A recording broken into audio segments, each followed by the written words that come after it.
নমস্কাৰ আমাৰ আজিৰ ভিডিঅ'টোলৈ আপোনালোক সকলোকে স্বাগতম জনাইছোঁ আৰু আজিৰ ভিডিঅ'টোত আমি আলোচনা কৰিবলৈ গৈ আছোঁ মিনিং অফ লাৰ্ণিঙৰ বিষয়ে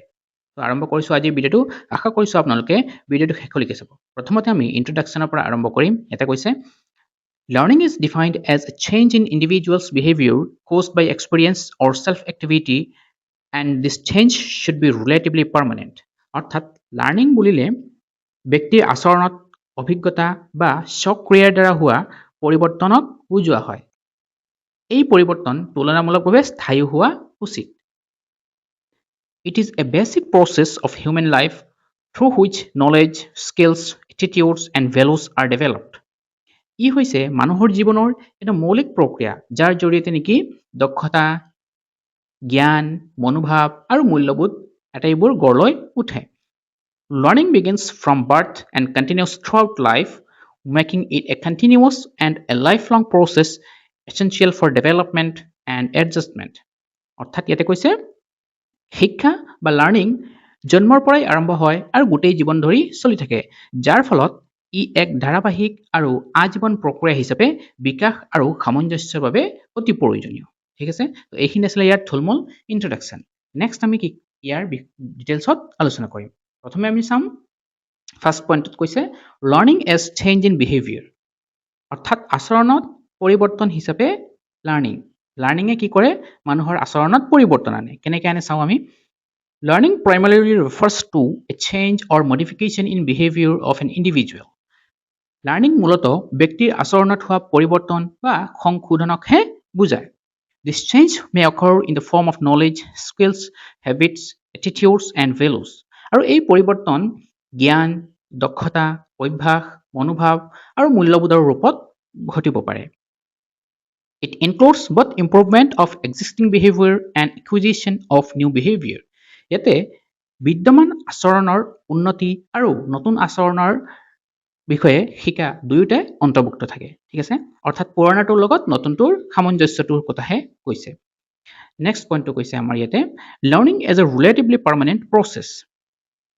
অৰ্থাৎ তুলনামূলকভাৱে স্থায়ী প্ৰক্ৰিয়া কেনেকৈ হয় এইটো এতিয়া চাম The change brought about by learning is not temporary but relatively permanent in nature অৰ্থাৎ লাৰ্ণিঙৰ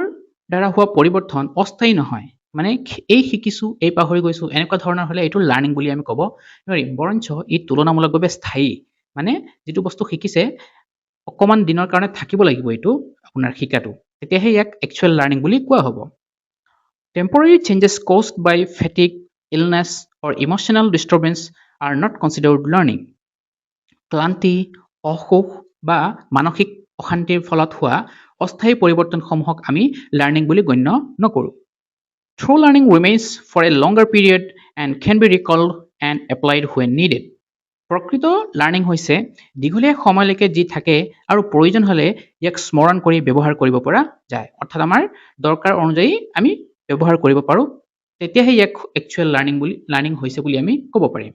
যদি আমি ইয়াক ব্যৱহাৰ কৰিবই নোৱাৰোঁ যথাযথ সময়ত যদি আমি ব্যৱহাৰ কৰিব নোৱাৰোঁ তেতিয়াহ'লে সেই লাৰ্ণিংটো আমাৰ কাৰণে মিনিংলেছ নেক্সট পইণ্টটো কৈছে ইয়াতে learning based on experience and practice এতিয়া কি কৈছে অভিজ্ঞতা আৰু অনুশীলনৰ ওপৰত আধাৰিত লাৰ্ণিং কেনেকৈ কৈছে learning occurs through experience practice and self activity learning অভিজ্ঞতা অনুশীলন আৰু স্বক্ৰিয়াৰ জৰিয়তেহে ঘটে Interaction with the environment plays a crucial role in shaping behavior. আৰু পৰিৱেশৰ সৈতে পাৰস্পৰিক ক্ৰিয়া আচৰণ গঢ়ি তোলা এক গুৰুত্বপূৰ্ণ ভূমিকা পালন কৰে Repeated practice strengthens learning and make it more effective and lasting. অৰ্থাৎ পুনৰাবৃত্ত অনুশীলনে আপুনি যদি একেটা কামকে বাৰে বাৰে কৰি থাকে তেনেকুৱা ধৰণৰ লাৰ্ণিং অধিক শক্তিশালী আৰু বহু দিনৰ কাৰণে স্থায়ী হিচাপে থাকে ঠিক আছে এইখিনি আছিলে পইণ্ট নম্বৰ 3 নেক্সট আমি চাম point number 4 learning as modification of behaviour অৰ্থাৎ আচৰণৰ সংশোধন হিচাপে লাৰ্ণিং কেনেকৈ হয় learning is not only acquiring new behaviour but also' modifying and refining existing behaviour learning কেৱল নতুন আচৰণ আহৰণ কৰাই নহয় বৰঞ্চ যিটো আপোনাৰ অলৰেডি আছে বিদ্যমান আচৰণ আছে তাক সংশোধন আৰু পৰিশোধনো কৰে It helps in correcting wrong habits and improving responses according to situations. আৰু ই ভুল অভ্যাস সংশোধন কৰি পৰিস্থিতি অনুসৰি উত্তৰ উন্নত কৰাত সহায় কৰে previous experiences influence present learning আৰু পূৰ্ব অভিজ্ঞতাই বৰ্তমানৰ শিক্ষাত যথেষ্ট পৰিমাণে প্ৰভাৱ পেলায় এইটো আছিলে পইণ্ট নম্বৰ 4 দেন চাম আমি পইণ্ট নম্বৰ 5 ইয়াতে কৈছে learning as a life long and continuous process already এইটো কৈ আহিছোঁ লাৰ্ণিংটো এক আজীৱন আৰু ধাৰাবাহিক প্ৰক্ৰিয়া এতিয়া কেনেকৈ হয় এইটো আমি চাওঁ learning starts from the time of birth and continuous through out life learning হৈছে একেবাৰে জন্মৰ পৰা আৰম্ভ হয় আৰু গোটেই জীৱন ধৰি এই প্ৰক্ৰিয়াটো চলি থাকে every stage of life provides new experiences and opportunities for learning জীৱনৰ প্ৰতিটো স্তৰে নতুন অভিজ্ঞতা আৰু শিক্ষাৰ সুযোগ প্ৰদান কৰে hence learning is a continuous and never ending process সেইবাবে আমি ক'ব পাৰোঁ যে লাৰ্ণিং হৈছে এক ধাৰাবাহিক আৰু কেতিয়াও শেষ নোহোৱা এক প্ৰক্ৰিয়া নেক্সট পইণ্ট নম্বৰ 6 এতিয়া কৈছে learning and adjustment to environment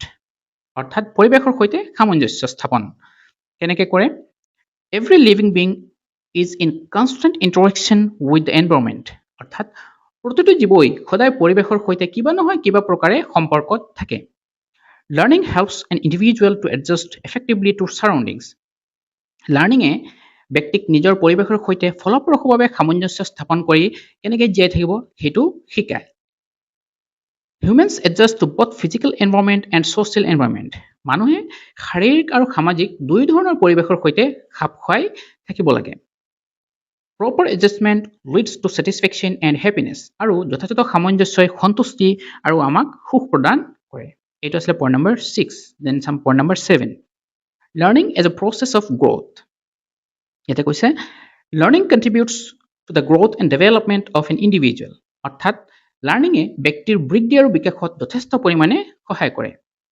this growth is progressive and has no' end আৰু এই বৃদ্ধিটো ধাপে ধাপে আগবাঢ়ে আৰু ইয়াৰ কোনো শেষ নাই অৰ্থাৎ ইয়াৰ কোনো অন্ত নাই it helps in the overall development of personality আৰু এই ব্যক্তিত্বৰ এক সামগ্ৰিক বিকাশত সহায় কৰে ঠিক আছে এইটো আছিলে আমাৰ পইণ্ট নম্বৰ 7 নেক্সট চাম পইণ্ট নম্বৰ ই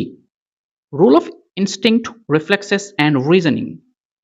অৰ্থাৎ প্ৰবৃত্তি প্ৰতিফলন আৰু যুক্তিৰ ভূমিকা কি every organism is born with instinct and reflexes প্ৰতিটো জীৱ জন্মৰ পৰা কিছু প্ৰবৃত্তি আৰু প্ৰতিফলনৰ সৈতেহে আহে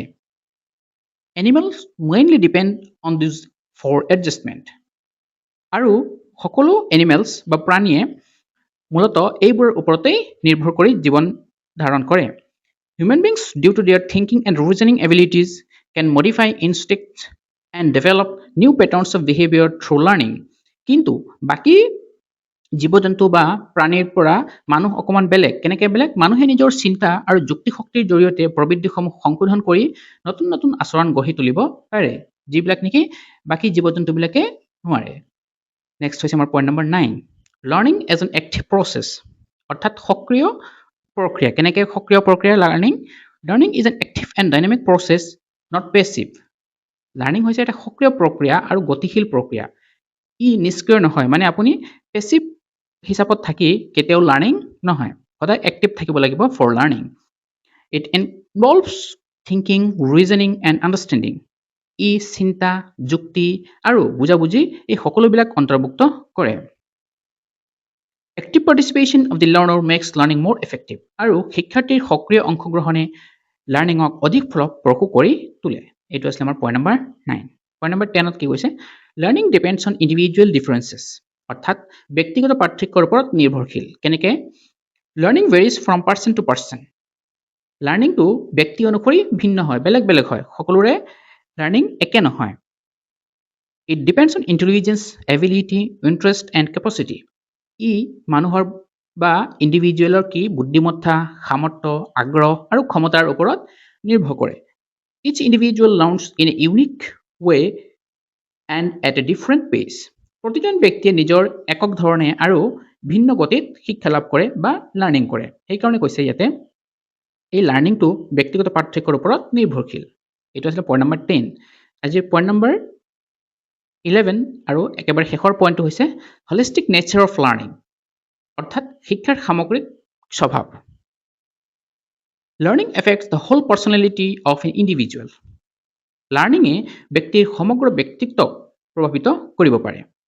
it includes cognitive aspects like knowledge thinking then affective aspects like feelings attitudes and psychomotor aspects like skills and actions. ইয়াতে কৈছে ইয়াতে জ্ঞানমূলক দিশ যেনেকৈ নেকি হ'ব পাৰে চিন্তা বা জ্ঞান লাভ কৰা, দেন অনুভূতিমূলক দিশ যেনেকৈ নেকি অনুভূতি মনোভাৱ আদি, আৰু মানসিক বা শাৰীৰিক দিশ যেনেকৈ নেকি দক্ষতা বা আমাৰ একশ্যনছ, এই আদি সকলোবিলাক অন্তৰ্ভুক্ত থাকে। ঠিক আছে, সেইকাৰণে কৈছে ইয়াতে শিক্ষাৰ সামগ্ৰিক স্বভাৱটো বা লাৰ্ণিঙে সামগ্ৰিক স্বভাৱটো ইনক্লুড কৰে। এতিয়া আমি এইখিনি আলোচনাৰ পৰা কি কনক্লুড কৰিব পাৰোঁ যে learning is a process of behavioural modification for experience and practice. অৰ্থাৎ লাৰ্ণিং হৈছে অভিজ্ঞতা আৰু অনুশীলনৰ জৰিয়তে আচৰণৰ পৰিৱৰ্তনৰ এক প্ৰক্ৰিয়া। It enables an individual to acquire new knowledge, develop skills, form attitudes, and adjust effectively to the environment. অৰ্থাৎ লাৰ্ণিঙে ব্যক্তিক নতুন জ্ঞান লাভ, দক্ষতা বিকাশ, মনোভাৱ গঠন আৰু পৰিৱেশৰ সৈতে ফলপ্ৰসূভাৱে সামঞ্জস্য স্থাপন কৰিবলৈ সক্ষম কৰি তোলে।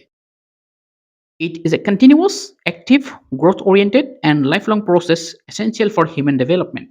ই এক ধাৰাবাহিক, সক্ৰিয়, বিকাশমুখী আৰু এক আজীৱন প্ৰক্ৰিয়া যি মানৱ বিকাশৰ বাবে অতি প্ৰয়োজনীয়। ঠিক আছে, তো এইখিনি আছিলে আজি আমাৰ আলোচনাৰ বিষয়বস্তু। আশা কৰিছোঁ আপোনালোকে ভিডিঅ'টো শেষলৈকে চাইছে। ভিডিঅ'টো ভাল লাগিলে বন্ধু বান্ধৱীৰ লগত ভিডিঅ'টো শ্বেয়াৰ কৰি দিব আৰু চেনেলটো ছাবস্ক্ৰাইব কৰি দিব। নেক্সট ভিডিঅ'ত আমি ইয়াৰ ডেফিনেশ্যনছৰ বিষয়ে আলোচনা কৰিম, অৰ্থাৎ ডেফিনেশ্যনছ অফ লাৰ্ণিঙৰ বিষয়ে আলোচনা কৰিম। আজি ভিডিঅ'টো ইয়াতেই সামৰিছোঁ। Thank U.